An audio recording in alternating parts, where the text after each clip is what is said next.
Voilà, j'espère que le son est bon, hein. Paiku sharengal paingal labangal. Nantungal linde paingangal nanda et de apaile. Oya photo na ne misiki ara directon mikupimo parce qu'il fait wana la no mi falirano. Là, j'espère que c'est bon et le son est bon, hein. Là où vous me regardez là. J'espère que le son est bon. Vous me restez fait très bien ce soir encore. Comme vous le savez, Paiku sharengal paingal labangal. Nantunga linde paingangal nanda ede ya paile. Haray no kukala kandari tollantao do ngandi ngula tasa kodogen.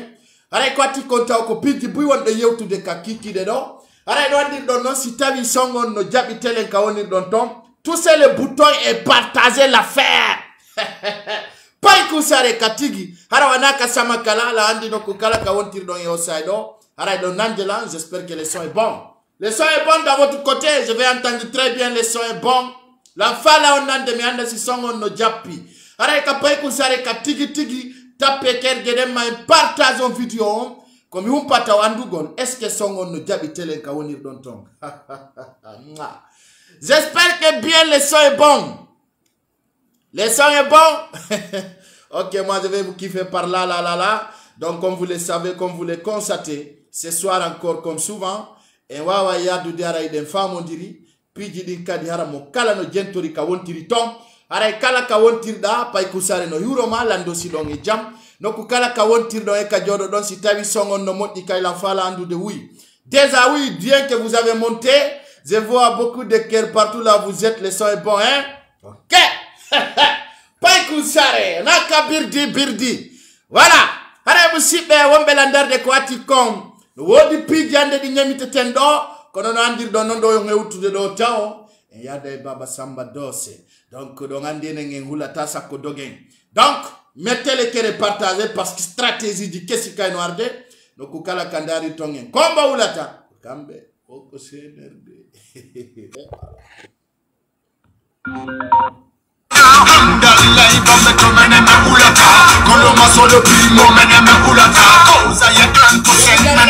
bombarder le cœur, hein. Je vais entendre bien ce soir là, meneme hulata. Odum mi fala nanugol. Voilà, musibe wombe daru de Paiku sare o saido mi salminion mi landi ke sidon e jang ande kikide do kade yiti di la euro no ku kala ka wontir dom dara ko nenge baba samba wonno yewtude do seda. Ara ko ati konta o jama kala wondo landaru de ko mi tori mata ko ati kom ko partage gol video fi yo hewtu ka fokiti ton ara no andir don non jama on ya foto seda ber ko mi wadi o musique do kom ara la ngandi buino ga no hedade lan no gentiti payngal kasare no ku kala ka be wontiri kaduna do ara la euro on abemi ranza do mo tabe ah papa voilà ara do no position ni mo j'espère que le son est bon kakiki de no taw weltano den kala wondo ndar de telen konakri sabuna to me humpiti ke piki din no be do tum sabuna bantara ita ko ne batara foti hare musibe la euro orlando sidon e jam hande kadi en arday do e tobbe buy sabuna don andi kambe CNRD on hare be fuddi ke wadugo sadakaji yimbe ko andu don no sabuna don andi ko nyanne be ari nangi Alpha Condé. Tout le monde était au courant.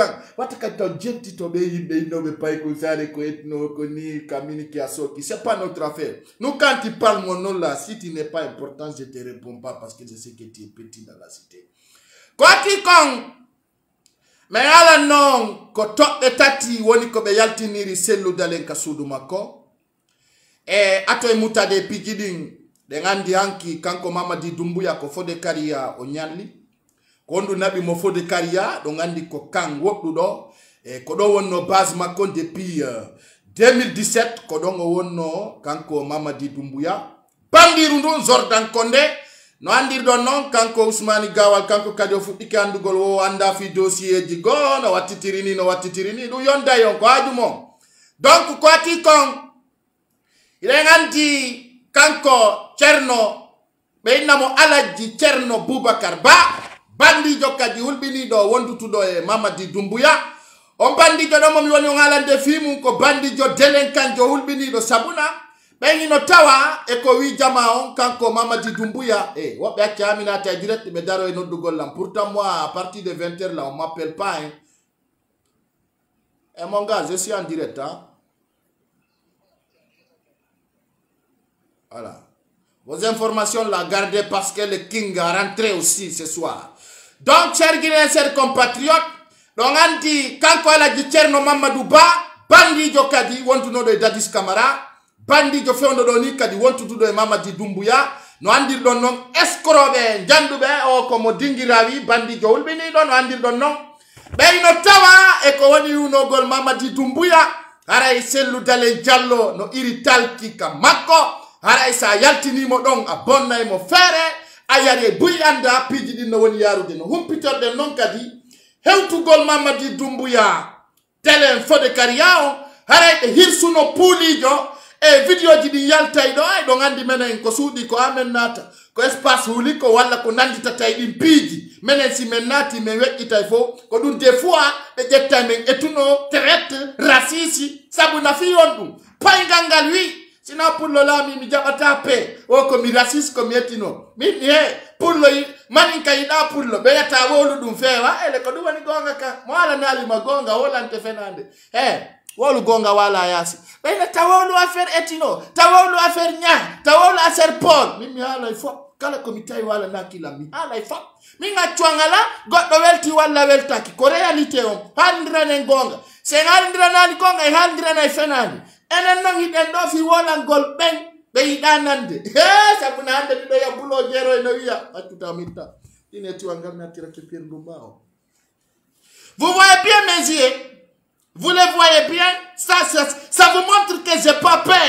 Donc je vous parle sincèrement en réalité. Tu vois bien mes yeux là? Aha, voilà. Hare musibe na ya hulu, ko yo wolu. Donc kwa ti kontao ko do misal minta Jenny Alpha artiste pe poulon. Hare o futike kanko kadi adugol tobbe, hollugol mettuberde, hollugol kanko CNRD birdi mabbe on kanko il était déçu après 6 mois o yina ko fewndi kon kanko Jenny Alpha artiste pe poulon o futike alu de réalité artiste e dénoncatabe artiste jodotobe fi concert ji dum ko ajumo on susay hare artiste ko jodi tanko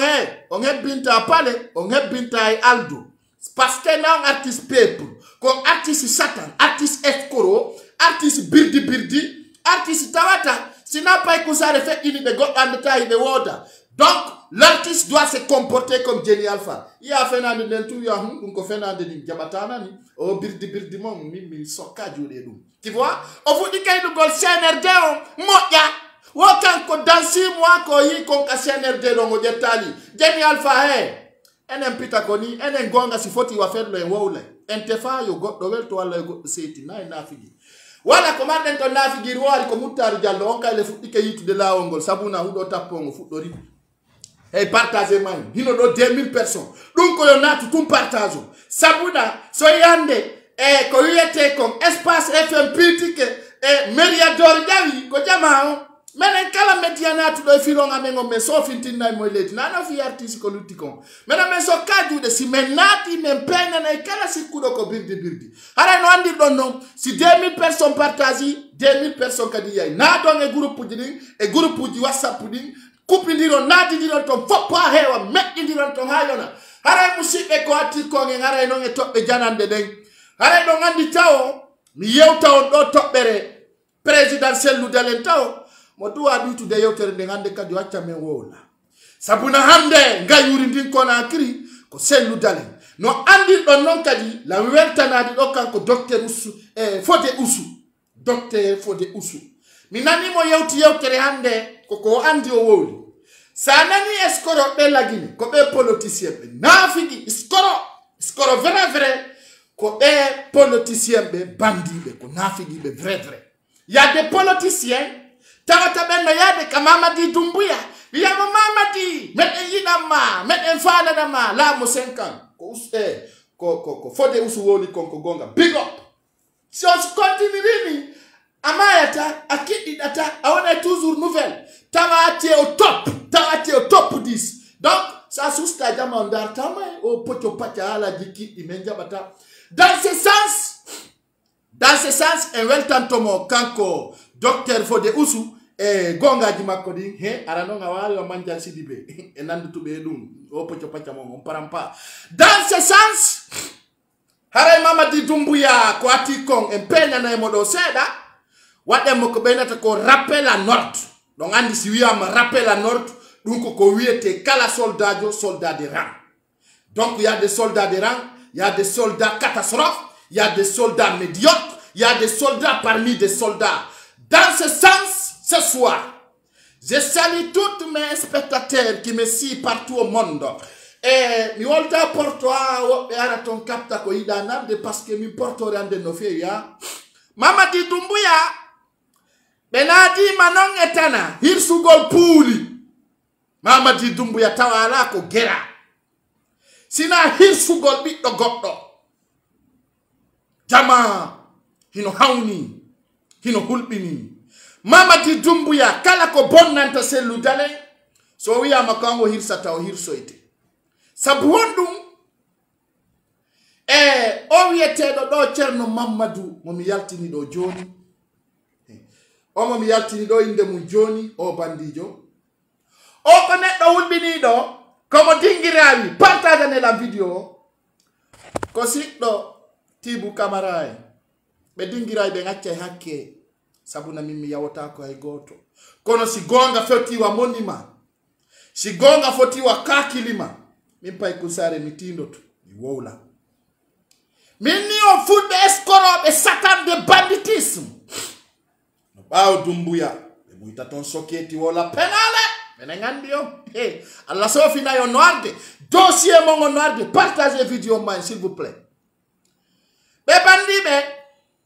ɓe yeyka Mamadi Doumbouya ɓe wola penale sellu dalen no mari karamokojo sellu dalen no mari marabu sellu dalen ko kaari woni karamoko makko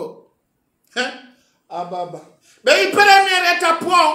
ko argol yaltina sellu dalen sadakala ay ɗon andi ka président sellu ɗon ko cuuɗi jalu yawtata si yewtaka makko fo no andi yawɓe ton ɓe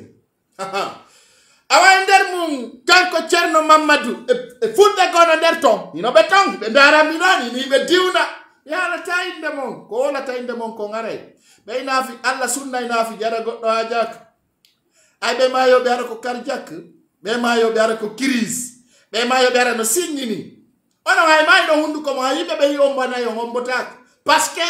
o yewno muytan on Doumbouya soketi wol ɗon penani ayi fimon on ayno langandi ɗon jooɗi ɗo ɗon dardelan hiɗon hulita mi haadu fimo mi haalta kon ɗo yo gandu ko naafi Allah yiɗa o julɓe ɓe yiɗa o min mi yiɗa o daroɓe lamɓe yiɗa o hay goto wolaki o ça fait dire ala faalaɗo fimo hakkunde Allah gite mon no ɓoyni a wiye lelaɓe quoi faalaka o kala pullo jokkuɗo Mamadi ye partage may jalagoy dans ce sens chers Guinéens chers compatriotes awa groupe ceerno Mamadou on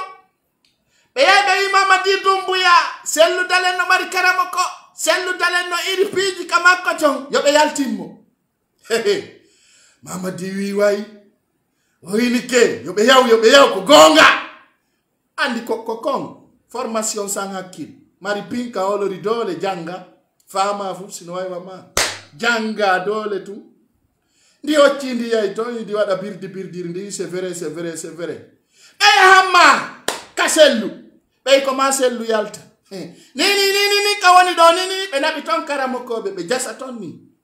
ɓe irbiti yaɓe ronki Mamadi Doumbouya wi noon si ɓe yaltinani ko ɓe wi ko o kural wola e ɓawon maɓɓe de ni ka sellu dalen no jase hatta ɓe adda pile de zéro wo ko fitta ɓe liɓi cuuɗi ɗi hakkunde Allah ni sanati ka sellu dalen a tawi ɓe jasa ton hiɓe hoɓɗo ton ka wetuno hiɓe hoɓɗo ton hiɓe jasa ɓe si on faala on adda pile de zéro ko ɗum président sellu dalen holli Allah wa alamu Allah ko goto Allah ko mawɗo Allah ko jogitiɗo piiji fof Allah ko wawɗo piiji ɗin fof ɗon andi si Allah ari Allah wawa bolonda bonɗo Allah wawa muskila donc fewndo ɗo ni piiji ɗin koyo jama on faamu haray ni iɓe addi toon jasayɓe hatta ɓe yewta baafe ɗen wo ko fiita jama on faamu donc dans ce sens iɓe addi marabu o marabu no wiɓe sellu dalen no iri toon piiji o si ɓe irti ɗum ay ɗon andi onon ɗo fof ko min haalanta on ko ɓe adduno e babba ɓe haɓɓi ka sese sellu dalen hay babba ɓe haɓɓi toon fof no andi ko piiji feƴƴuɗi mais woni on haalande hay babba ɓe adduno ɓe haɓɓi ka sese sellu dalen no fof no andi foppu no andi be ni mo iri ton talki wal ki e piiji ko andanda hoore ma fo kono e nder ɗum ɗon eyno ko ɓe maɗɗino e mamadi dumbuya ɓey ko ma o hirsa puulijo ɓe wi ko ma o hirsa puuli jama he ñoƴƴe ma hen partage vidéo mi faala yo vidéo yo waɗu tour du monde comme en gaynata gaynoɓe wolata vidéo waɗa tour du monde o naata nder ton ɓe anda kadi ko fewndi ko hiɗe gandi voilà ari e habbe taw onon on habbe taw kono nde woni probléme ɓe habbe acci hakke taw famodiren e ɓe nani acci hakke gayniden e ɓe ɗo feƴƴin e piwungo habbe minute goto petto okkotonmi ɗo si feƴƴin e piiji men prévuji ɗi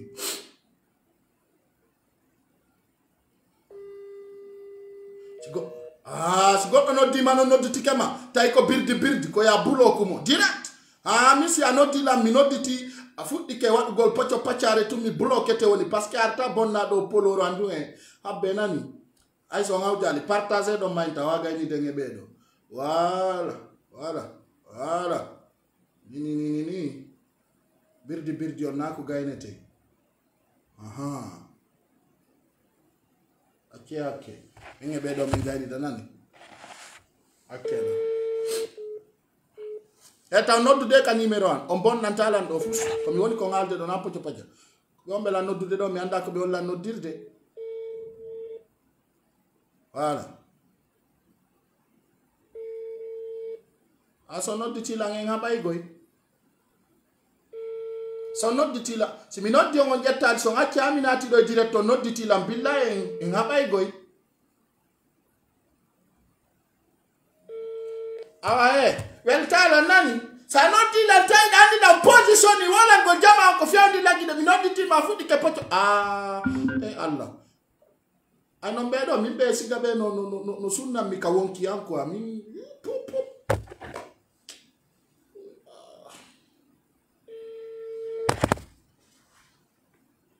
allo on jarama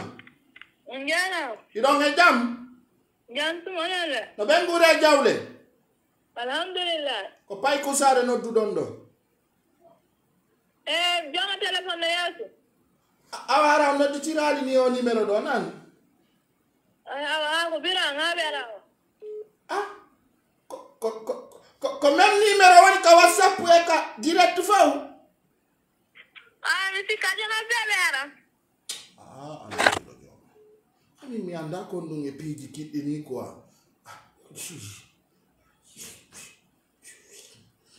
no ara bonnugol lanterage quoi atama allo kono on jarama niɗon e jam jantu yettude allah no ɓe nguure alhamdulillah iɗon andi miɗo e direct ko min nodduno miɗo e direct goy winni mi faala o wolande ɗo komi faala yo walli yalla waɗon sabu wallitoɗol meɗen jenti yo ko baabe ngam ɓe noddilan isam ɓe sella ɗi duuɓi ɗo fari ɓe sella kono ari ɓe mi yawanaynoɓen no wallita adelam ɓen noon kadi ɓe nawni ɓe muritani ko kamɓe gawino yomi noddon wo on sabu onon abonneɓe bon ɓe wallitoɗon men yandinene angiɗo ko sella ndaara no ɓe yaggira addane men photoji maɓɓe addane men photoji e vidéo ji fopp men yiya min anda si ɓe konno waɗi ɓe nani on addanay men preuve so on addi preuve o meɗe wawi andugol men holla jama on andi no wonno tan on debbaɗo fof lan noddude mo par whatsapp ɗum ɗo kono alaji mi anda so waɗe crédit noddonɓe waɗe crédit so waɗi crédit o noddiɓe on addi preuve on ko ɗum ɗon min hollata jama on minen ko jama on min weeɓitanta awanena awa joni mi ndaara gila janngo kadi ndaara sin hendotomo ɗo so ngaddi preuve vidéo e nawnuɓe ɓen ɗum ɗon ala probléme nawnuɓe ɓen tigi yiye ɓe anda ko ɓe ɗo nawni ko ɗum ɗo ɓe faala aray tan ala awa inchallahu rabbi joni ɗo ha janngo ɗe ɗo tuma addu ɗon preuve o waray ko enen nani ala probléme minen kala anu ɗo ari ɗo min wallaymo kono ko si min yii seede awa nene awa inchallahu rabbi nani awa jarama albarka nani allah addu afiya amin nene amin menen do sari yarare me amen de do ko labunde poste babe ngam no nawni bappa no nawni mama soro an no seda menen adda e perevu men holla jama me ya ko do fewndo di si yurmima walla si yurmari ma tertoda penani ala der ton do ko terate beno sikkude yimbe noddana do wara pay ko binami milliardaire ko hundu ko woni ga de so mbere walli si ko do no wawdi ha goddo ngari ko ya faamu ndile kono ar go nyande o bappa adda e perevu mi olla jama on kono yar tengene ko do wadde nge mama di penale makko de okay ngarta e tobbe men de enen he en jabata birdi on e ngala du ngenen ko laabi kon ko rayti mo ari no hawti en posa mo poso o feja mo ari kay no gila e walla ma tali nanu ide gollata sam perevu kala ka gollete yi ko la pos tawen ko dum do jokkondiri e pijidi may hara musid e partager may Haray Mamadi Doumbouya Jordan Condé. Si mi wi Jordan Condé ko yo wada nan kerje de partage no mi video. Si mi wi Jordan Condé haray no metta mo wono Musa mo. Itewi. Iya mo Jordan. Si metti mo yo porta nan plainte. Si mi wi Jordan Condé wabbe ina fi yondu minda ko fi mi tewi. Donc partagez vidéo moi s'il vous plaît. Il y a plus que 2000 et quelques personnes qui est là qui nous suivent. Qui doit partager la vidéo. Partagez vidéo moi. Jordan Condé wandu dongo. O futti ke hek sugol puli on. John Sinamari puli joko ya watu ila makko. Onanata no lagine kala ko alanda jamaa on be nanata. Kala ko alanda gine jo sina o yiru gite makko de. O yete no kontananda. Be ko pay ko zare no nani no wola. Wabbe na dunga ayandi watahali dum dunala no no watitirini akenna kadika wabbe wonito tawo be alasans ko destabilize gol yewtere nande kambe kadbe yalta be ya ko pay ko zare nan dano ala jonno ko mi haali ko ngaro ya wada be na pay ko zare haluno intertora gollir golno understand me en gollira sede e bindo si mi wi ma si amari mi no pool fewno do ka capital ko nakiri jogomo sokamo kasudu be hirsude pool yo be ita sadaka o fiyo Mamadi Doumbouya jodo ko dum kara makko be wimo Mamadi Doumbouya na usasi jode Mamadi Doumbouya no andirdo monongo yiri no ardino donc si amari si o pool noddu nene makko e babe makko woni non to sokku woni njani wiyamo ha sadaka puli no yalti kapitangal hibe hirsude puli o moƴƴa donc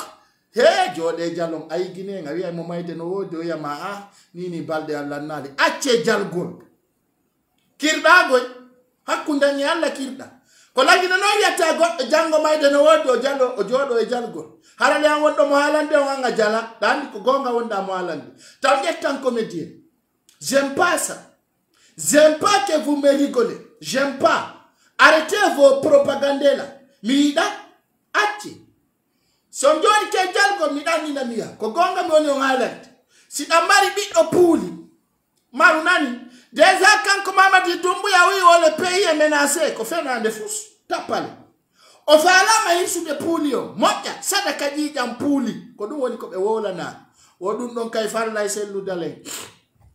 Hara sinamari si opuli, hidamari bi opuli, nangomo hao satakende, jogito da. Andita do, bi opuli feondo do, kusadaka indir lady, laginedi. Si taika apuli, watu ila yorema, yaugol ka taksije, yaugol engali ya hiwo, watu goli ila moja, paske sa watu nali ila, alla dandu. Nini yimbe no majatu, moko babe majai, bipe majai, sarinen kona kiri holli, puli on. Hara wana pirti de. Hara hino puli jamo Mamadi Doumbouya iti sadaka on fo de kariya fo puyi biddo puli on paske buyari yali hara hino Mamadi Doumbouya fili mo hagaini iti mo sadaka hino mo o biddo puli do be dabbita mo haye tele on yitata o handi o sana mu mabbe impose na be piji wiya be sa wadi kadi ko ya holli paske no rondi bewre déjà yi goddo no da no ye Fama Kanté Akino molineti wal no yatum. Selu dalen. Le papa de Fatou Ndiaye était son marabout. Fama Kanté achu. Tani fele non koto ma ko manja Sidibé. Mina ni mo yatum. Vous savez? Selu dalen le marabout de Selu dalen. La ilaha illallah Muhammad Rasul. Est-ce qu'il y a un Guinéen? Il y a un Guinéen qui peut dire, tu as vu une fois c'est les marabouts. Ngarana yura golgo. Kono ende no fo. Onani on koni yu de waya de marabouts au Mali, il y a des marabouts à Burkina, il y a des marabouts à Satangos, il y a des marabouts en arrière, il y a des marabouts en devant. Car il a fait les marabouts, car il a fait les marabouts. Tu as des preuves? Tu as des preuves car il a fait les marabouts, car il a fait les marabouts? Mais par tout ça, je te comprends. Mais ce n'est pas la peine de parler ton nom. Je n'ai jamais parlé ton nom. Kono kangalama do mbukbi. Ko dossier non événement. Ce dossier non événement. Kala inu do selu dale yai karamoko yo addu preuve. Menengo ido yada ikono ko saria. Saria yarete. Ayon daru fi me wana na mamadi. Dara do yon selu dale yai karamoko. Oronko ko olom. Vous avez pas de 6 ans. Sauf dire que les papas de Fatignel étaient les marabouts de selu dale, même si c'est pas terre à terre, même si c'est pas indirect, il faut que Fernande. Tout ça c'est des arguments. Laissez tomber ça. Les marabouts, c'est les marabouts, ça existe. Mais tu ne peux pas dire que c'est le Daleng était ces marabouts. C'est-à-dire d'abord, il faut vous aller inscrire. Lire l'histoire de Selou Daleng. Qui est Selou Daleng? Qui est son origine? Selou Daleng, c'est un waliou. Tu ne connaissais pas ça? Selou Daleng, le marabout là, c'est inscrit dans son dos. Il est né avec, il marche avec. Son marabout, c'est l'éternel. C'est pas toi, c'est pas moi, c'est Dieu qui a donné Selou Daleng cela. Donc arrêtez vos birdi là. On n'a pas le temps pour ça. Ok, Hara Katigi, Mamadi Doumbouya, Ofutike Hilsu de Poulion, ka capital. Hara nini sadaka Poulion no fokiti. Hara nini ay wujit en produit no mapi. Hay wujit en produit ni konakiri no mapi. Nini sa wujit ke produit. Ha, taya nanditi e Pouli. Hara isagwa la sagoma. Sa wujit ke produit, ha nanditi e Pouli. Hara atananaki. Sabuna afeta si Allah tagi mabale ya uji ke produit ko yoida ko dum wadi hare katigi Mamadi Doumbouya futike hirsu gol Poulio sede non ko gonga e ngolli re taw preuve di do tawadi no yaade murandum ede do o gente do nani wolu o ila bikinka vous avez bien vu voilà la ilaha illallah Rasulullah sallallahu alaihi wasallam. La Guinée. Joni be hirsa Pouli on abe gayna be filma kadi be wada telephone. Be hirsa Pouli ka capital Conakry. Ha be gayna andir ton dum ko bewre. Be hirsa Pouli abe gayna be etta la be kin kadi be filma be na ko kambe Mamadi Doumbouya woni wolde be wada di musadaka Pouli. E no do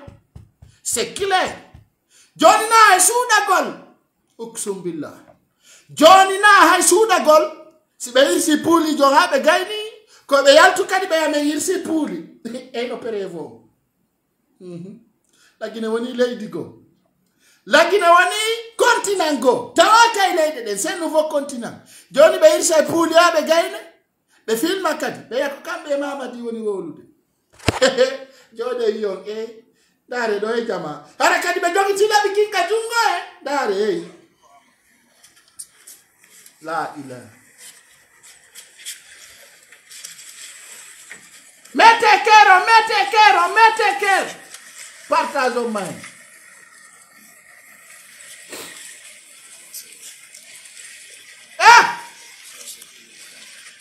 Les arrêts ou bien que Dieu.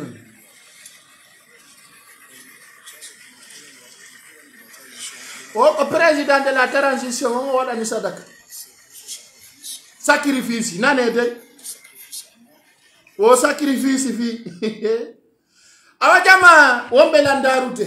Salmina ombilando sidon e jam. To kukal ka wonno e ka jodordo. Sare Conakry nde si me winde wulbinike mi hattina nalima. Sabuna e wi nanudo e yiwdo e tawado be wana goto. Sare Conakry nde wulbinike. Nde wulbinike atawi joni. Mais sous sa tawo lu dakenna ko hulbini kon hulbini ke joni ha tawata awa wata haluti hulbini ke ha joni tu peux même pas imaginer imaginer combien de fois no hulbini ke ha joni he ndare do hibe toro to Mamadi Doumbouya no jaba ga Amina no hawni awa hulbini ke ha jama do andi o do no ko be nata Mohamed de Lyon ko innuno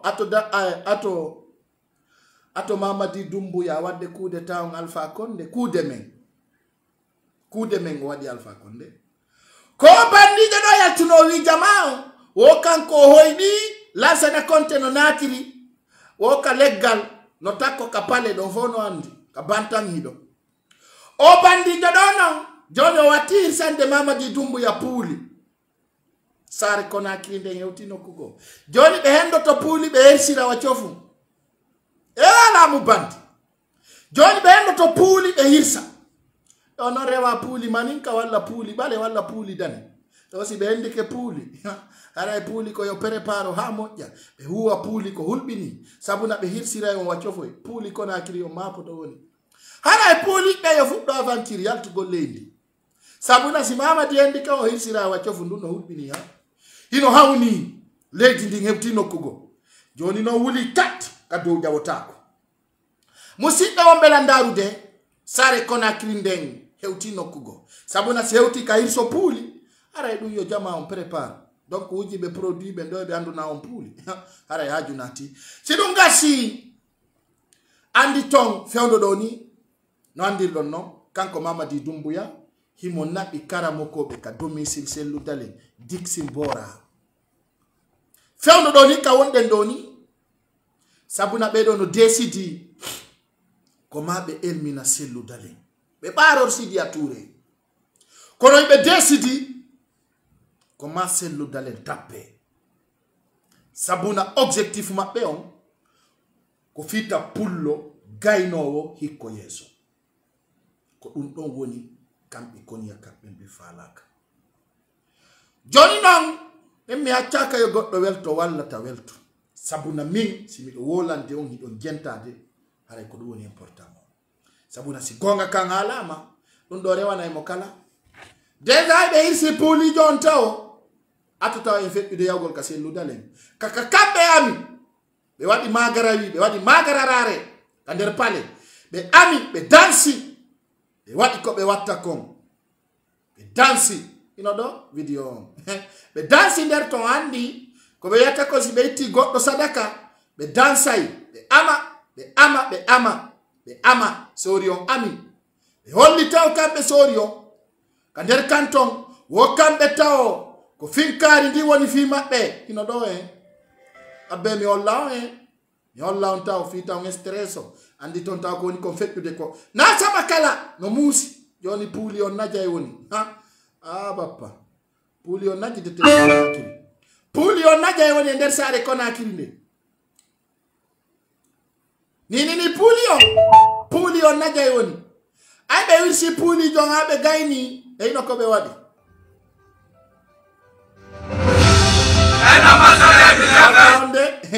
Mamadi Doumbouya no doga e kanji ɗin ni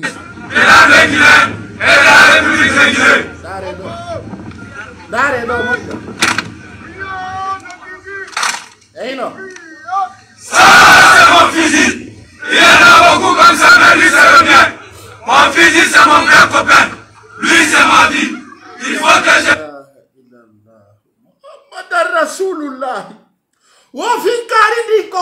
nene goto makko ko siɗɗo makko. Partage vidéo. Nane moƴƴa ɓe wi kamɓe rompelɓe Mamadi Doumbouya ɓen wonɓe ɓen fode kariya. Ɓe wi wo finkari ndi ko nene goto maɓɓe ko ni woni meilleur ami maɓɓe. Partage la vidéo ngo ya jama na de groupe uji ɗin taw ngamu. Wo ko warata kon ko piyata kon ko ottata ona kon o ko ɗum woni gorejo maɓɓe on ko ɗum Mamadi Doumbouya maɓɓini ɓe ay ɓe hirsi puulijo on ay ɓe waɗi puulijo on aka ker eyno ɗo par ce que jama o min komi woni blogueur jo ardo e seede tawata ay Mamadi Doumbouya yeddata ɓe hirsi puuli on ha ɓe gayni ɓe naati ka kamɓe ami ɓe watti ɗon o ko finkari ndi woni meilleur ami maɓɓe o ko finkari ndi woni seede ko finkari di woni koto e nene goto fi muncu gollo hirsiran waccofu e robel be tipuli jogoto sadaka taw ino do ndare ay be hirsi puli abe gayni e ino ko be wattani on don wo si puli hirsama gasi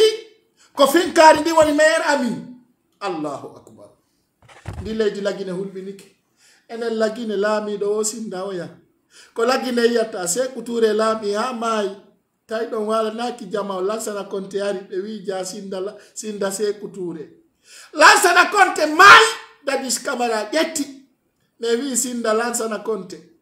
dadis camera pia fella naba se ku bakonate jetti me wi sinda dadisi se ku bakonate jufundina laifujo o hikwagana ha be naba moto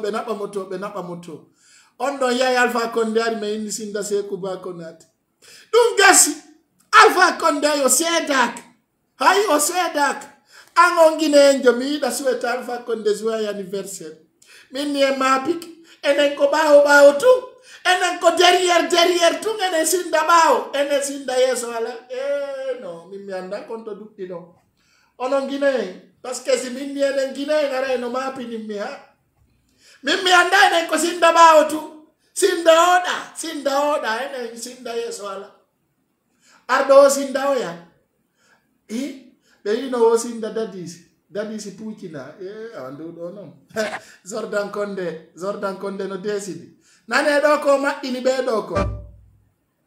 no ay be isi puli jombe amito ene ko sinda bawo tu un ambassadeur de la France de la Guinée et la République de Guinée.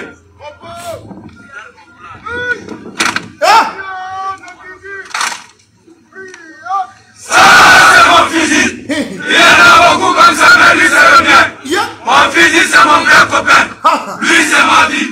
Il faut que je maîtrise mon fusil comme il faut que je maîtrise ma vie. Car sans moi, mon fusil ne sert à rien. Et sans mon fusil, je ne sers non plus à rien. C'est plus de précision que mon ennemi qui essaie de m'abattre. C'est moi qui dois l'abattre avant qu'il m'abatte. Je promets à Allah de garder cette fois. Mon fusil et moi sommes des défenseurs de la patrie. Nous sommes maîtres de nos ennemis. À nous deux sommes des sauveurs de la vie. Que Dieu veille jusqu'à ce qu'il n'y ait plus d'ennemis. La haine et bénisse le chef Fès. Amen. Que Dieu vous bénisse. Amen. Que Dieu vous bénisse.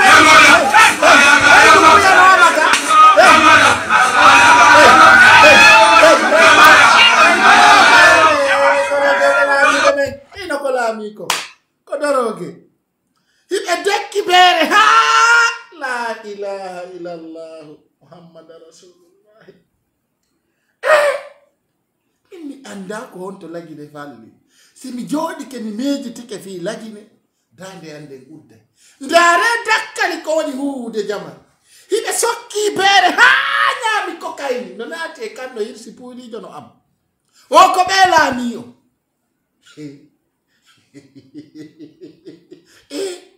o be no fala wadde duubi joye hore amen dum no hulbini kala wolude be o nanga mo be piya be sok ndare jama wiube no laami hakkude ndare golle mabbe pilen juma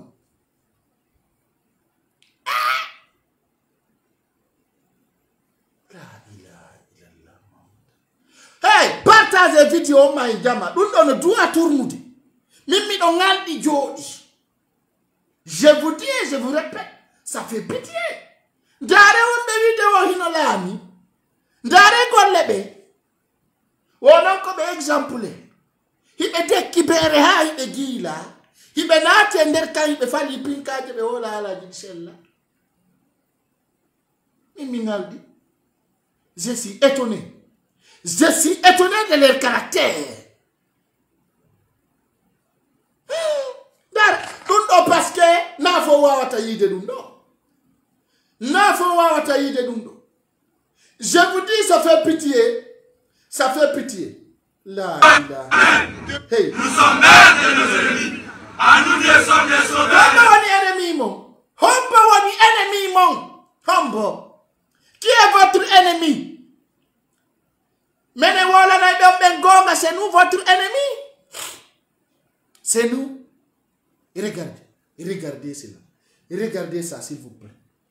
Essaie de m'abattre. C'est moi qui dois l'abattre avant qu'il m'abatte. Je promets à Allah de garder cette fois. Mon fusil et moi sont des défenseurs de la patrie. Nous sommes maîtres de nos ennemis. À nous deux sommes les sauveurs de la vie. Je le vais jusqu'à ce qu'il n'y ait plus d'ennemis. La haine et bénisse le chef.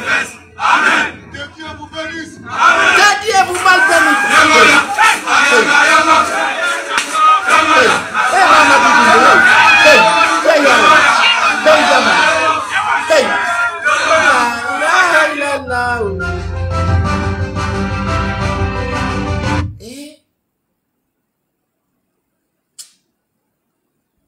Zorda.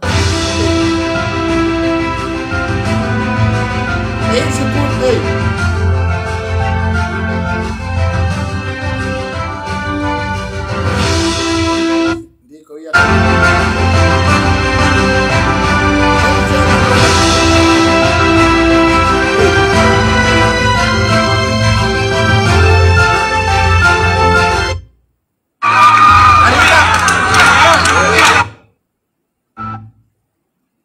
Kondiali Jama Semial, c'est-à-dire kala ko mi qualifie bedo haray bernde ande wawali wala gon hakkunde Allah mimmi anda ko honto takkondirata ko siga o lamoto lagi wiata no lami lagi c'est grave cela o gayni do aybe yaltube do foko yo babe mbudi be do kadi ko hawni parce que be ren ko fekkude. Ça fait pitié de voir cela. O yisi puli jo o gayni do ngo yari ka julirdi o mo yayo be toreno mo Allah o mo yayi fi yo yimbe be bantam mo juude e mamati joni a hirsa puli capitaine ngala gayna nata e der fo de kariya on kadi wada siga o birdi do e golobe wadi ton 2017 be wadi do e wadi do andi bawlo seda hari Alpha Condé kanko be o neybe hari mo suudi be telen kanka kono odo kanko suudabe mo wadi be flagrant katere himo wallini be jama fop no andi fima. Ça montre combien de fois c'est grave dans notre pays. Hino hulbini tawata ne kadi be tawata kay dum do haale hollire. C'est tellement grave. Mais on revient sur leur objectif. Pourquoi je dis, et je le répète aussi ce soir, mission Mapéon, c'est comment éliminer ces loudalés. Ça soit clair. Ça soit clair dans leurs motifs, dans leurs objectifs. Fale Mapéon ande, honno, et potinir ta ces loudalés et da ugolam. Non, ida andi wombe tomba oton buita wabe wombe pusu de kanko laimadi kanko ni Zordan Condé fopu no suti eder dun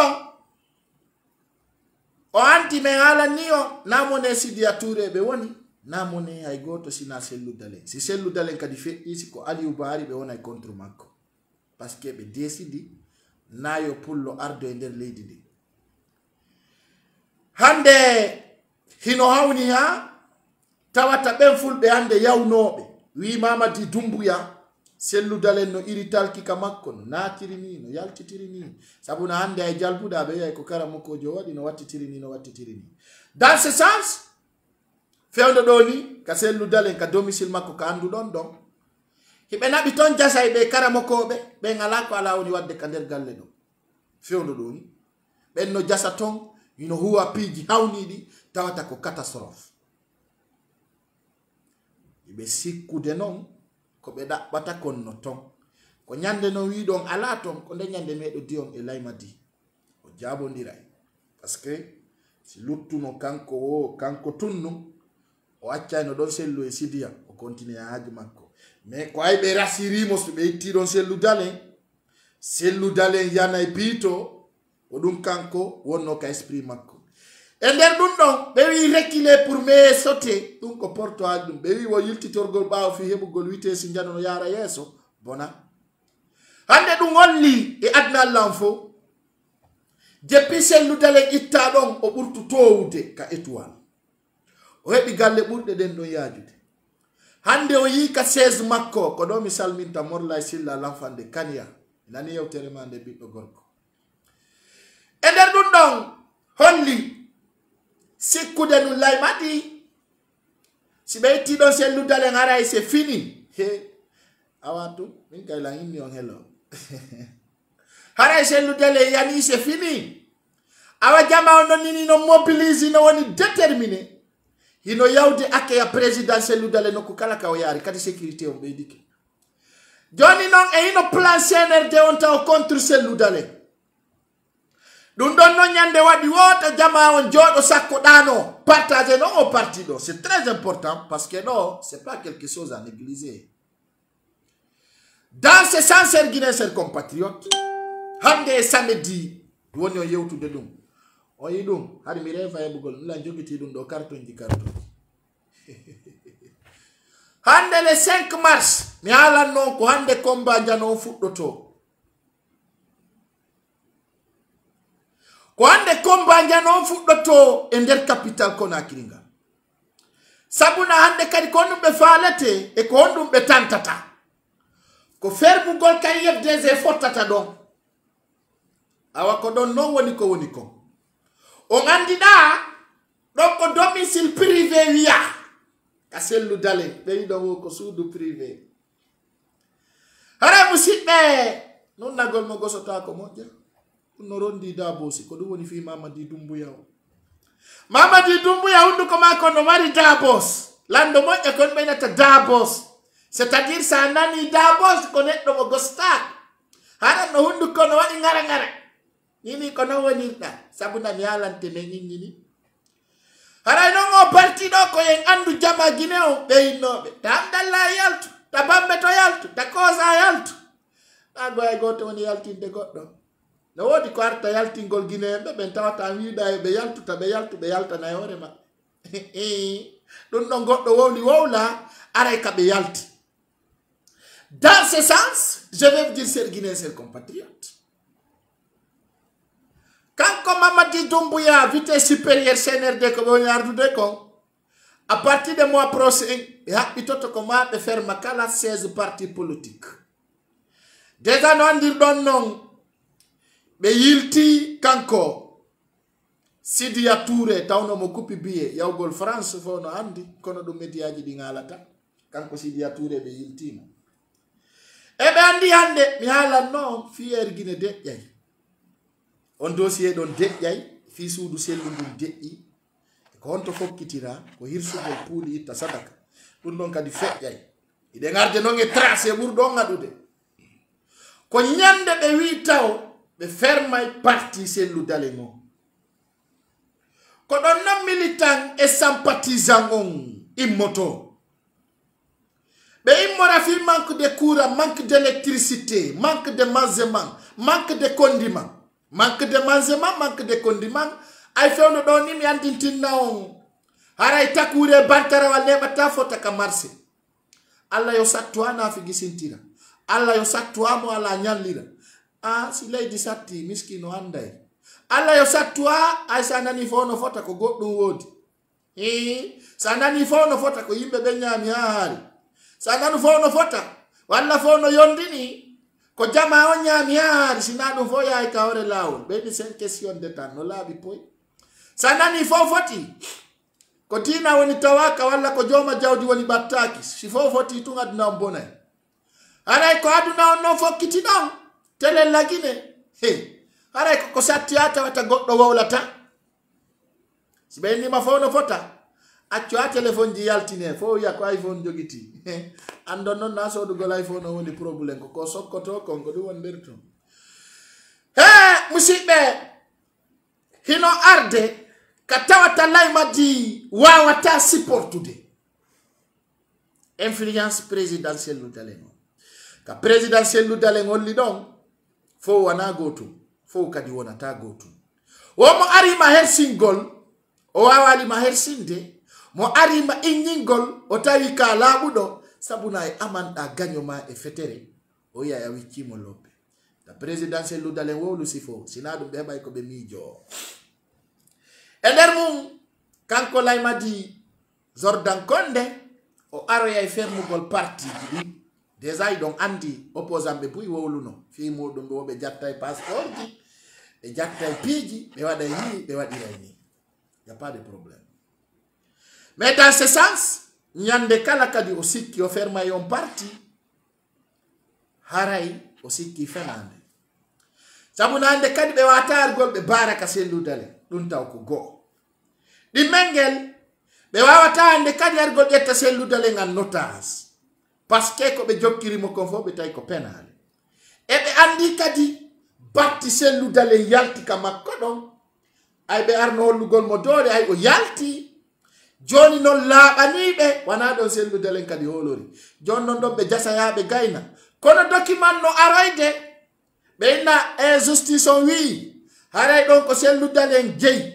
ko do no mi torto president selludale ndun suudu don ay tun o yalti don wata o natutu kala andi don non be ara be na be jonni to yimo yo arto hoda ko kanko je ara be sali ko be sala ka der tonko president selludale nanan do motta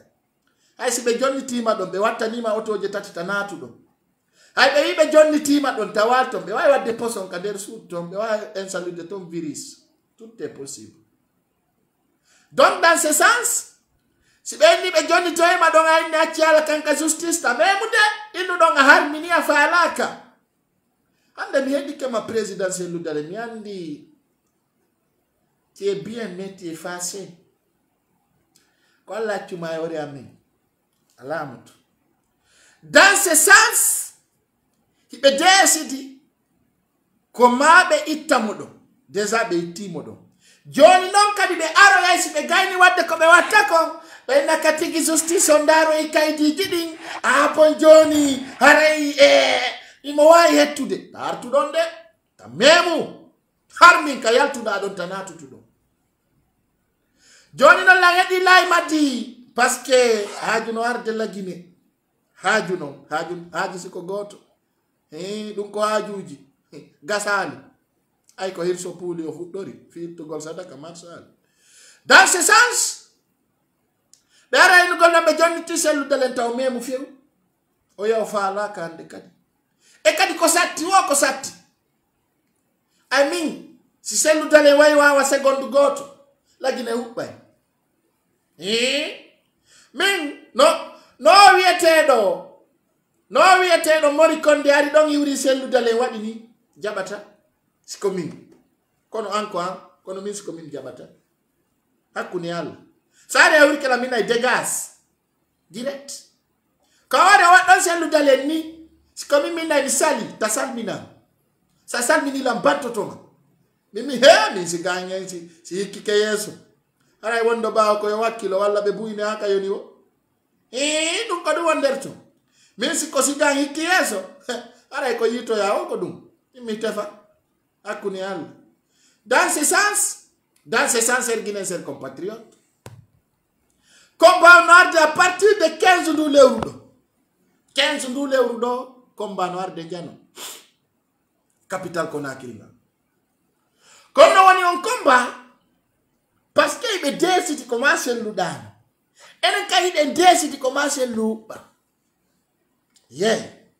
en fo hiɗen desiti ɗum hiɗen haɓɓiti ɗon yo Allah wonu ballo haya e nder mum ɓe aroya hirsugol nayi e nder Carrefourji ɗi Conakry ko min haaligoy miɗo andi non kala ñamuɗo on tewu a ñami ko waratama ay non buyno ton no weela kala ka ɓe yewire tewu ɓe memay sa memi a yiyanay hoorema hara hiɓe arde hirsugol nayi e Carrefourji ɗin Conakry tamo mema de sa tawi tewu ka waali nan sodita memuye sa ñami a ñami ko tutata ko wargol ɓerɗe mon ɗen paralyse na ɓerɗe mon ɗen tappa ɓerɗe mon ɗen fiyo ɓerɗe mon ɗen tippo ɓe yarnay on coofe mbabba ɓe faala ɗum yarnugol ɗum population Guinée on ɓe faala yarnude population Guinée on coofe mbabba ɗum noon ko teddungal e mon ɓe rewna e ñameteji ɗin ɓe okka on sakuji maaro taw ñamuye tampuɗo noon ko kora o jaɓay kono no woodi ko jaɓata sa ñaami a maaye haray jama ko atti kon kadi ta goto memu ko wiyete kon vaccin memu day yiɓe addana mbuuɗi fi vaccinugol ɗen vaccin je noon ɗe yiyton ko warayde ɓerde so yande Mamadi Doumbouya no jooɗo ka paɗe o yawo haray gouvernement Guinée o ino dowa ƴettude position fi wallitagol riisi fir ikiren la ilaha illallah muhammad rasulullah sallallahu alaihi wasallam Mamadi hay lagine a wawa aligerude ko ikeren ko riisi wallitotoɗa fi ikeren ayan sa accalila hakkudange al min mi anda sa ndikki ko num falda wo kanko Laymadi o gouvernement Guinée no doit ƴettude meilleure position fi wallitagol ka Ukraine ata konno wawɗa wallude goɗɗa hore ma walla konno gollanɗa la Guinée a wola fi Ukraine walla riisi ay wasernede ko Allah meƴƴe mon kon angal conscience o le meilleure position le meilleur délai ta sikkude ko gouvernement de transition non hino wodi ko yurmi simi d'une façon simi ɓe illégitime no jooɗo ya walla e riisi fi Ukraine ko yurmi ɓuray ɗum mais dans l'argent ça montre que objectif zéro ɓe ala programme holluɗo ko ɓe légitime haray musidɓe hino yurmi ha ko tawata kala ka ndarirɗa ɓe atawi ko ɓe négatif kala ko ndarirɗa atawi ko ɗon fi maɓɓe ɓuri ɓoyna ko ɗon ɓe ɓuri wongol c'est-à-dire médiocre en bon français. Dans ce sens, ça montre que c'est des médiocres. Mais quand on l'a dit, Polo Makonjibike, parce que d'un, je wandu no yaltintano don selu dalen. Et ande kadi comme torto président selu dalen, ko yete kompe e dialogue ta won entre makko e CNRD. Fes taw jabu. Kala ko yete butti e nedi ta won hakkunde may mabbe. Onon dido way wa nyaari e dow taw hollindir fos way wa boddi e legga an e Laymadi c'est ton pire ennemi ko feno si dum gassi andi tinne jama on fi maro wona ko kon arede okkitirede tamo nyama e tamo vaccino tamo mema ko CNRD jonnimo on yiya non ko woni kon arde e usibe capital Conakry ngal no arde mankugol courant électricité complice non cadre be RPC fiyo jama on yaltu be ara kupugol courant e capital ngal Conakry fiyo jama on yaltu be warabe parce que donc andi on andintina ma ya un trafiquant d'organes en Guinée hibe yeyu tude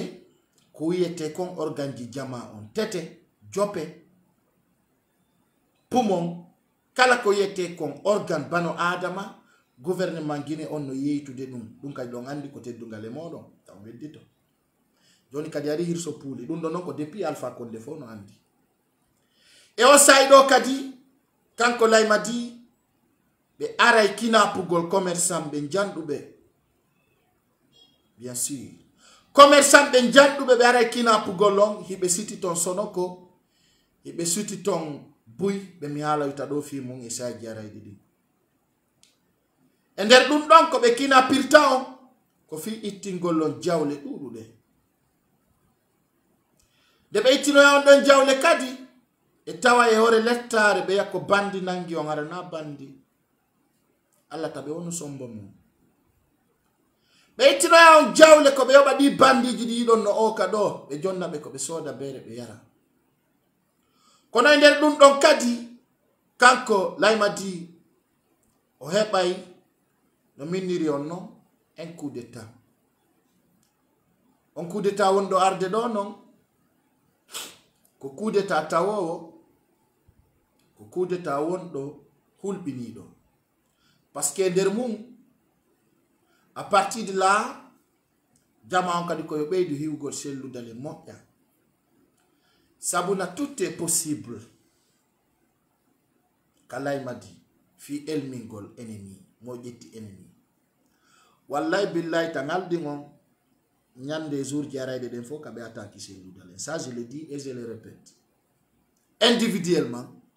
dit indirectement, et wade. Parce que hande kambe be andi ko ampesi be wadu gol 5 ans wo ko Cellou Dalein. Nini kon non tum be andi no ampesi be e territoire la Guinée fita be wadu 5 ans. Kono ender mudum ender sare Conakry nden jama on ko yo andu kanko président Cellou Dalein o dogata o acca on himo wawi arde o wona Sénégal do himo wawi yawde o wona Europe himo wawi yawde o wona États-Unis himo wawi yawde o wura e leyde kala ka o falara mo teddina kono son yi o desidali accugol on lagine o yalta o doga o yaha o basoyo e leydi go ko fimede. Donc dans ce sens hiɗo wakkili moƴƴa meɗen reeni sabuna ko wakkiliɗo wiyete yo ɓeydu hara e nder muɗum enen ɗo fof ɗen humpiti mission maɓɓe on ko elmingol Cellou Dalein, ça soit clair. Kamɓe CNRD ko ɗum ɗon woni ko addi ɓe e kanko lawi maddi. Dans ce sens Cellou Dalein o dogata o acca onon ɓiɓɓe makko ɓen lagine. Parce que hande buino mari ide wigol yo dogo yalta yo yawno kugo yo waduni mais so dogi haray ko Alpha Condé laami kon o laamoto. Donc ko fin de film o wonde ngarde do o coup d'état no momi woni on alande film ko coup d'état catastrophe interpello hay kanko président CNT on Dansa Kuruma sabuna mi ala na on si Dansa Kuruma yaltali ya fela kanko Dansa Kuruma so yaltali e nder nde yontere ɗo on nanay hunde kanunde e hoore makko kanko Dansa Kuruma sabuna ɗon andi kanko Dansa Kuruma ɓe wimo ko ma o yalta o wi Allah maddi waɗay 5 ans. Déjà ɗon andi o waɗi 6 mois mi halani on hande kay na o légitime communauté nationale et internationale reconnaissa gouvernement CNRD o. Musidɓe wonɓe landarude s'il vous plaît. Ya fait là. Voilà. Ok, kilimon. Ok. Tiens, le gars n'a pas ni trop. C'est juste ça. Donc, quand Kolay m'a dit, au Araï, n'a d'ougol difficulté, et hors dans sa kuruma. Quand dans sa kuruma, non, mais halan nomo, t'as une responsabilité au sein de CNRD, au sein de CNT, si t'as wana gonga walata. Quand dans sa kuruma, hibe arde nadugol difficulté e hore makko kono no wonata bawo dum don idon andi sonnabe ben ka parti FDG haray be wadi letter be nabi e leydi ndin fo haray ben sonnabe holli be yaltay ka hore lawol e de balde do kambe sonnabe be e don andi minebi on halande kadi le président Cellou Dalein no lamo onon sonnaɓe ɓen on wona yeso e ɓaawo. Bien entendu. Dans ce sens on nani ɓen hajjaɓe ɗon ko holli kon haray ɓe holli ɓe waɗi alerte kamɓe CNRD sonnaɓe ɓen yaltay ka hoore laawol ɓe lando départ Mamadi Doumbouya ka pouvoir. Allah yo laatu haray ko yela men e fuu meɗen si rewɓe ɓen yalti hino moƴƴani on si on yaltali ɓe aray ɓe yaltina on ka nder cuuɗi mum ɓe hoppa on hakkunde e Allah ɓe mijjitotako haray noon ko toriɗen kala taw faalaɗo yaltude lagine haray yaltu fewndo ɗo par ce que nini ministre ɓe buyno dogude yalta leydi ndi ancien ministre ancien premier ministre buyno ton no dogude yalta leydi ndi ni ko min non halani on kono ara e balde wiyetede de ngam men yali ministre kaari so yiye nder yontere nde be wada e 3 conférence de ministres no wodi ko Doumbouya miji. Mais dans ce sens, chers Guinéens, chers compatriotes, ministre be buy ara e dogude e leydi ndi be wada gouvernement militaire kono do e le 15 do lewru do e le 15 mars haray FNDC on be wadi plan ji buy tawata e nder din plan ji don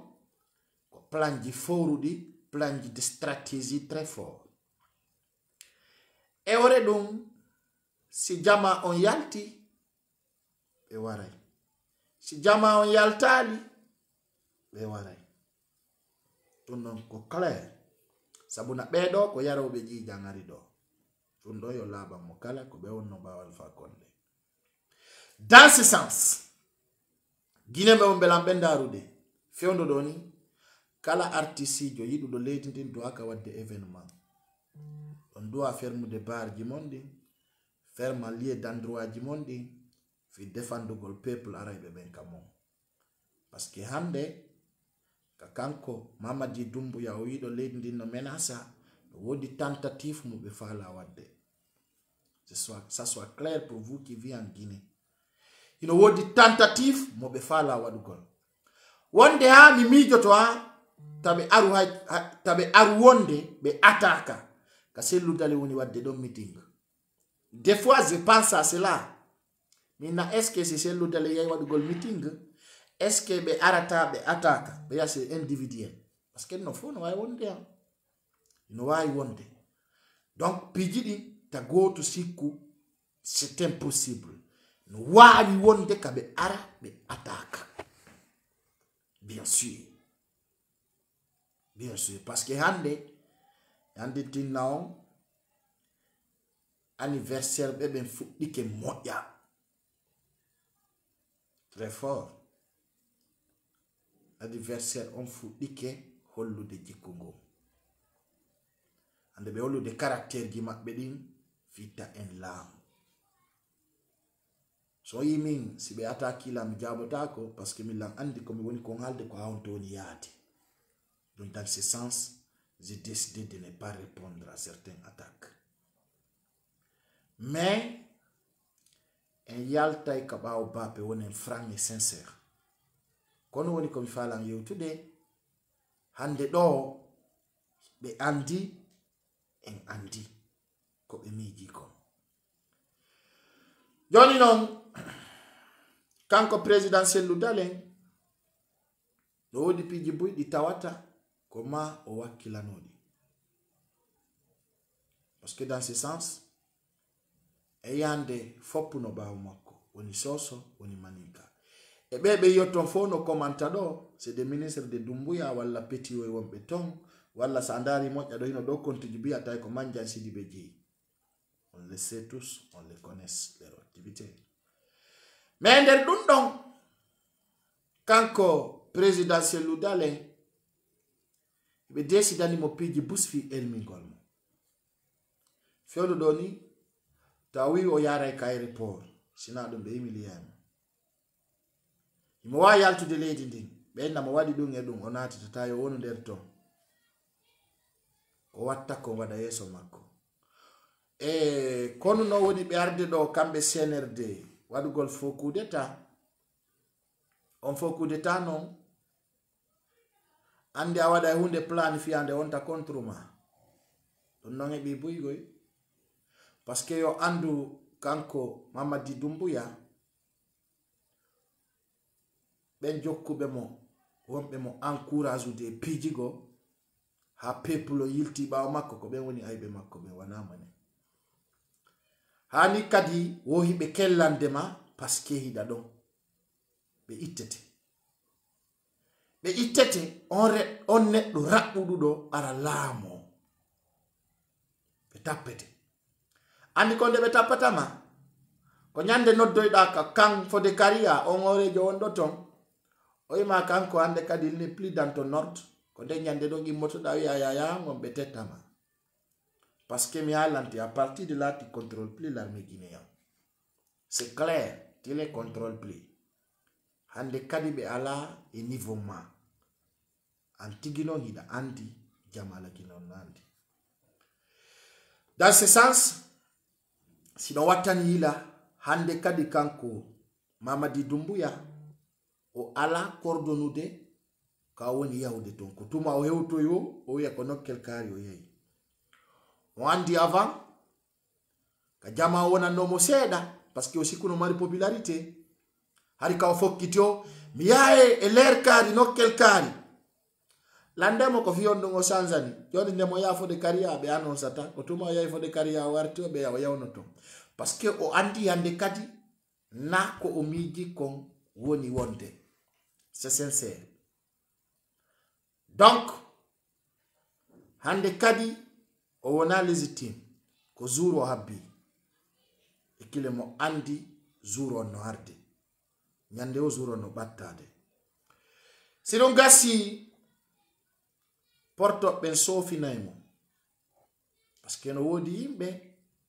e famali jombugol porto français dum wadali balejo français jo minana be wiya layma di ko porto jombi ko français jo yimo golla ko police français ko gendarme jo ani kono no famali aduna on do fo ko guerre d'intérêt wona no andir don non layma di porto ben jonnata mo contrat ko no woni porto ben kadi defandirtamo parce que pouvoir militaire en Afrique do hatta e Mali, Bamako e Burkina e la Guinée. C'est clair. On andi non ministre be porto français be ben ko be yete be CEDEAO e l'ONU. Do di petit secret mo mi jonnata do hande ko tawata kanko Mamadi Konde ka on yete Laymadi Korbo fa e on be yetamo Jordan Konde il m'a dit de faire semblant qu'il est populaire. Dans ce sens, Porto be bentao be ari be signini mo dette mo yaltani hore makko woli. Là, mo holli ma pochette téléphone et mo jonni ma téléphone. Vous comprenez? Ara do ko pochette, do ko téléphone. Vous comprenez? Bari be wi mo taw be jonnay mo 1 milliard de dollars. 1 milliard. Hakenna ko hawji kon. Hakenna ko hawji. Kanko Mamadi. Laymadi. O wi Guinéen ben wo Union Européenne et l'ONU et Nations Unies no ari wallitorimo 1 milliard de dollars. O andi Guinéen ben fo li kedun non ka. E kanko le mo andi ko fenande 1 milliard de dollars. Joni non de be andi wonde simindari plan porto be ndara be tato be fala sofinde balejo be sofinamo. Be ari be wimo be jonnay mo 1 milliard de dollars. 1 milliard. Na de 1 million wala 2 millions. Ko 1 million c'est 1 milliard de dollars. Be ala ni mo fimu. Wodun non ko wallito de fi transition.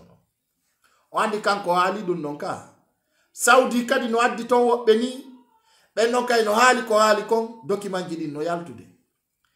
Joni non kanko woni fi 1 milliard de dollars. Foppo andi fi din don. E ande de porto en no aroya landita goldi be paste don andi o aroya wiyo goldo ko moyen woni ala ko don ari transition o yahe ko moyen woni ala jon non taw be ari taw be maddini mo be yo be jonni mo 1 milliard de dollars don andi din do wada election ka Laymadi minni mi tapete tuma porto be ari yottini nela langal wo be feddi mi ara mi renforcement mi holla ma défaite jimani arda tigi an KRTZ Hollanda hore manka conseil des ministres wi da ngadana ma 1 milliard de dollars 1 milliard ko kanko Mamadi hali c'est bien noté mais de ngabimano hanya nderda yudame ko fi moyen ngala ko dunga de élection yaye ala na me honto 1 milliard de dollars woni consomano yata pigi dia habano ki dunno way fendo me nyotja maka pression mais wi ya sanzu ambassadeur be ben fop o sanzi be fo konto no ngaddata do goddo hande ala e leyde den fo kala gine mari ambassade sina leyde didi pet o lutti kon fop be ala be wonani hore mabbe ko si waro ino ngo wi jama on awa ko moyen ala di ko dum ngadi election yahe be lando ma no honto $1 milliard ko Union Africaine loni Nations Unies jonnu mako consomano andata si faransi no wonamma $1 milliard et puis be yale 1 million ko 1 milliard be wi dans ce sens gara be hoppira madi tapama vrai yana horema tawakari ko dum woni gonga ka de nyande no ngandata mori konde wana jatigima o de nyande andata amara kamara wana gidoma de nyande no ngandata e winobe ko gidoma noddabe be no to tago ma tawata no hande kadi ko ange tato ana yo wondata e hoppa mano be yaka woni fa alaka election yayi kanko dansa kuruma ka humpiti dum be neli mo labi tati ka CNT hakena ko dansa kuruma boniko hakena mo fala sortade ko dansa kuruma addi plan yo be yaw intérieur be wada campagne sikkugol kanko dansa kuruma so yari ya telen sigiri o doga e dongo yaltira mali ayo wadi on plan o landi ke budget de finance kanko dansa be yiwo kanko yata intérieur kanko dansa kuruma berne makko den tagi o radi ya journaliste be ben kander sa kanko dansa kuruma o impose o campagne CNT on fuddo on famine be a campagne o wada e kono angayata so wattani ila nyande otoje den jonnete fiyo dansa kuruma ari mo don kono ari o weltaki hay ka media o halali la bitati ko ende yontere do wona tanay ko CNRD woni mo impose de yo waro wala fi dire de la transition parce que kanko mamadi o halu no wi o kanko ko CNT on fixata joni non kanko dansa kuruma o wawata do wi kanko ko ndari o tawi ko ma CNRD on wada 5 ans kanko o ronku andude ko no wolirta dum no ko non o yaltirta lagine ibe dabbini pick up tati sori wadi bawo makko ni tatu 4 pick up wobbe no yide ko 3 wobbe no yide ko 5 pick up no bawo makko ben no fono gardimo hay so fo ye ko ben landoto dansa kuruma nini mo waya ko saggina mo waya biredi wala nder fu jona hino yata waciti o yata ne kayna o presidentiente ko sitawno be jadi o yayi à l'intérieur du pays o heba no yaltira o yara Côte d'Ivoire walla o yara Mali tawi dum do marsata jonno nini be habbiti kadi ko ma o yalta o wola dire transition kanko kadi mo habbiti o wata alude dum do o ronku ko hala dans ce sens kanko dansa kuruma mo mapunde jandude minna tano yo alla sortu moymo ko yo alla medjo mo derto vrai ha yona ha wanda asa pepa jonno hibe pompude mo aya wala fusu watta ala tulle goddum wada parce que so yande kanko Ousmani Gawal momi jammi on Sidi Souleymane Ndiaye o fuddike wadde pas rekil o ma piqué Ousmani Gawal hande hay ko be windi kon ka conseil des ministres na dum warata o hala benna yo goddum o wala goddum be Ousmani Gawal wi yo 16 gidi fo yo fermo yo haltande kadi dumbu ya nela mo yo hal goddum o ya kanko holtado ko ganjaman jo ma piqué mojjano o anti kanko Ousmani Gawal mo marno 3 objectifs kanko kadari mo sikkude si jellu dalen yalti do parti FDG on divise to o heba militant o ardo on parti FDG o laamu o yayi o tawo e nadu wonderto o sikkuno heba mbudi buy jonno hay ko tanjina non ko ngala hebade jonno ngo perdi yimbe perdi mbudi o etike kadi ha be waddindiri mo e fulbe ben fu ini Ousmani Gawala yawda goddo landito tako habbo jour ko be nata don be remplacer mata parce que da andini ni tellement ko be jonni ko Ousmane Gawal ka wolete e wi mo taw kanko ni porte-parole de gouvernement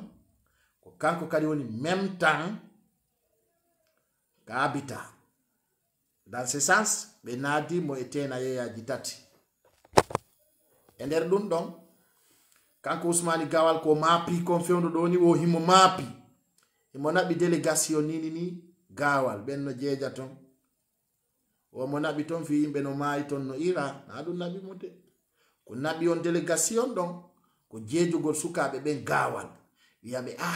menen Ousmane Gawal ko mo do ko do jeya e harayta yimbe ben waddidir on Ousmane Gawal ko neddo mon foppu ko fenande. Ousmane Gawal ko ganyo mom balejo kis taw hedo ben fetube so hedi ke ben be bonnana yo. Ousmane Gawal c'est votre pire ennemi qui ne respecte pas votre conviction. Donc ko ka jam fi don selu dalen ana Gawal ron kata jam faade de mi ngala ni Ousmane Gawal si wawa on wadande ke prison ko non to hay l'école wadanta on Gawal hay l'école jode do hay machine wal jaso wala wadanta on Gawal sattina na yo. Donc wombe Gawal hedo tobe lan taw jento ko Ousmane Gawal wala tapocho pachari ko birdi déjà on famino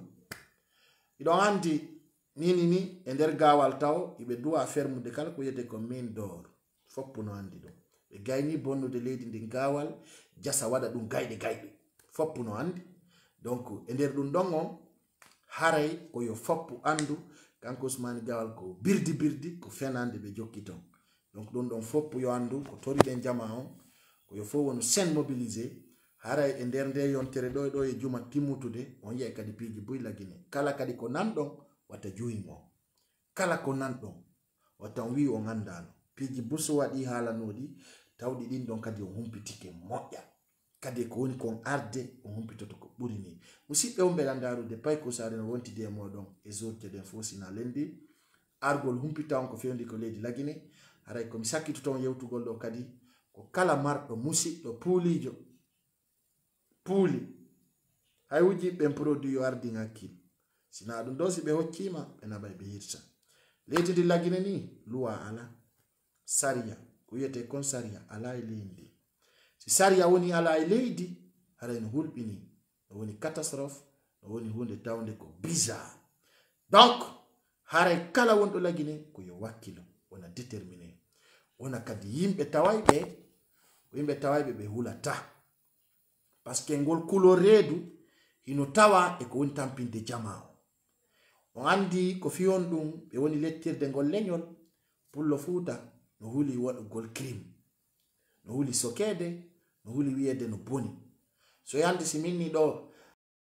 manin kabben wobbe mabbe no ton yida fulbe ben ayay temedere fulbe no noddanmi do pay ko sare ta halu dum pay ko sare ko halla kon non dum moƴƴa ko tuma be wari en wo wi en manin kayida pul harale ko réalité ko gonga parce que hande ko be woni empêcher de lagine ko fita sellu dal lamu fiyo no tout simplement parce que ko pullo oui jonnon ko ma fertano de lawol enen be sukabe fewndibe marbe 26 ans marbe 20 ans parce que enen do kadi e nder meden do aro ya nyande go hara ko goddo e men woni piru de lagine fiyo lamu yetto exemple on e Aliou Ba ari ko étudiant ari ko janno hande ko opposant fecca e Aliou fecca e sellu dalen aro ya Aliou Ba tawata bibbe mon onon jombube be ay menen ni men voilà tawata piro ya fi lama gol lagine tawata enen en fertanaki be sanano hande be na jallo teli hibe inna kari tawata ngardo min babe ngami ko wadbe dogube fi lamu sey ko toure o mawbe amen buyno to lansana konte arti menen kadi kappeje de ngari wo be fala men doginde lendi menen dum marsata men halnaybe ko alla addi piji facility di aduna men halnaybe ko natta noppi mabbe musibbe hare la andi tele lagine jama o buyno jodi no darude mi jogota kon do tro e mi jogi kon déjà buy sago an mi hawrina na yon fi yo foppu waaw darude video jidi hara goto bittaki sago be ko mi jodi do ko be daru pay kun sare ha o gayna donc dum non kayla fola famude hare ko do wadi tanji di mi do itay di seeda e sayji di e fi on waaw hedde information jidi ko buri yawde Haray kala hawruɗo e vidéo ji ɗin ko tortoɗen ko yon tigi partage fiyo hikkutuɓe ɗon men kadi wawi yiwgol haray lam weltani on ka fota parce que sa nani Paykou Sare kono jama o e piiji amen ɗin kay ino yarude no newori parce que sa yewtere ma nde no feƴƴude ko jama o woni sendutude haray kala sendutuɗo kala kadi hawruɗo e mum ko yo sendutu donc ko ɗum ɗon enen woni force men o ko ɗum ɗon kadi waweten apportangol peuple guinéen e parce que hande no laaɓani on yiɗen empêche Mamadi Doumbouya e senirde so yiɓe miiji ke nangugol men menace amen wiya men janga wiyata men heɗe ko parce que komin woni ko wadde no tampinde ɓe donc ayno ɗen andi ɗum ɗon kadi no moƴƴi no nafude haray jama on si hawri e mum ko yo sendutu kala kamɓe fotte vidéo ji ɗin haray ko ɗum mi wawata on yewtude ɗo hande en yiitiday kadi jango si Allah on jaɓi inchallahu jango en jonnay ɗo busi yewtere jango e dimanche mi waɗanay kala auditeur jam men libre wowla konno yiwɗa e laamu lagine ngo jango noon tamo tulta sakko leta jango ko landotude ndo e jonnude yimɓe ɓe yewtere ko yen heɓi ko min partage mo kala ara yewta ko faami kon e ko miiji kon par ce que ɓe inni wakkillaji no ɓurda haray ko ɗum musidɓe on belandarde je vous souhaite une excellente soirée Paykou Sare ngal paygal labbangal nantugal inde je vous embarrasse à bientôt.